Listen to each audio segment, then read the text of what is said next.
Um, the flames came through the car, and it was just terrifying at the time.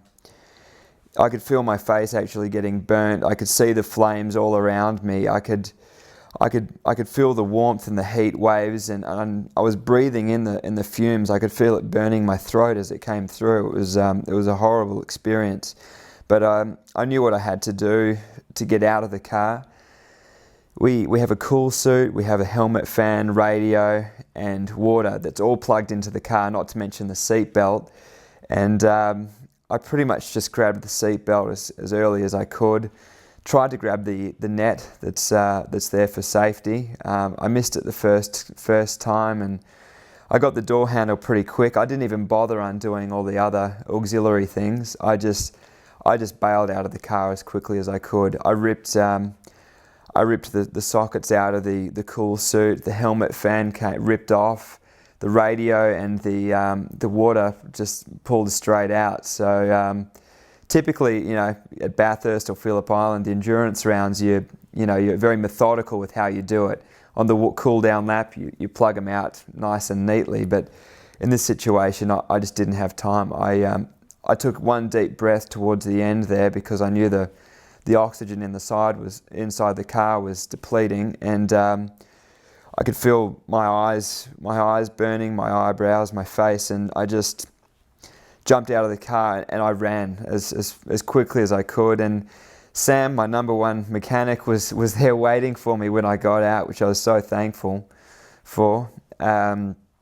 He forced me onto the ground to do the standard fire procedure. I did a bit of a barrel roll and got rid of the flames that were on me, and then from then on it was just I guess that was the hard part of it. Look, I rolled up on the grid, and a typical warm-up lap as you do every warm-up lap, and the pit crew got on the radio to me and told me the green flag was out. That's generally my signal to grab first gear. So I grabbed first gear, clutch in. We've got a line locker for to load the clutch up on the brakes. So I was on the brake and started finding the biting point on the clutch, and the 5-second board came out, red light came on, and it just seemed like a lifetime that it was on. And in that time, it must have been the clutch fluid boiled, and unfortunately the clutch failed because of it, and I was left standing there on the spot like a sitting duck. But it hasn't really shocked me all that much. I don't know if that's concerning or not, but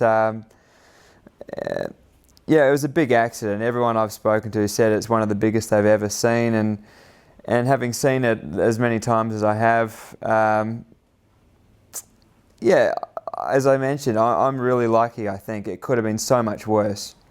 I'm so thankful that I was wearing all the appropriate gear, the fireproof underwear, the 3-layer suit, gloves and balaclava, and I've come away with some injuries, but it potentially could have been so much worse. I got stuck in the car for a little while. It seemed like an absolute eternity while I was waiting to get out. The seat itself had melted to my suit. The suit had melted to the seat belt. I couldn't get the belt undone. I eventually got out, but it just seemed like such a long time before I was out of the car. I'm pretty confident I'll be racing at Winton. It's 3 weeks away, thankfully, and not 2 weeks, which has been typical. Had it happened at Clipsal, it definitely would have made the Grand Prix the following weekend. So I'm seeing a specialist in the morning, Dr. Fiona Wood. She's a renowned burns specialist in the world.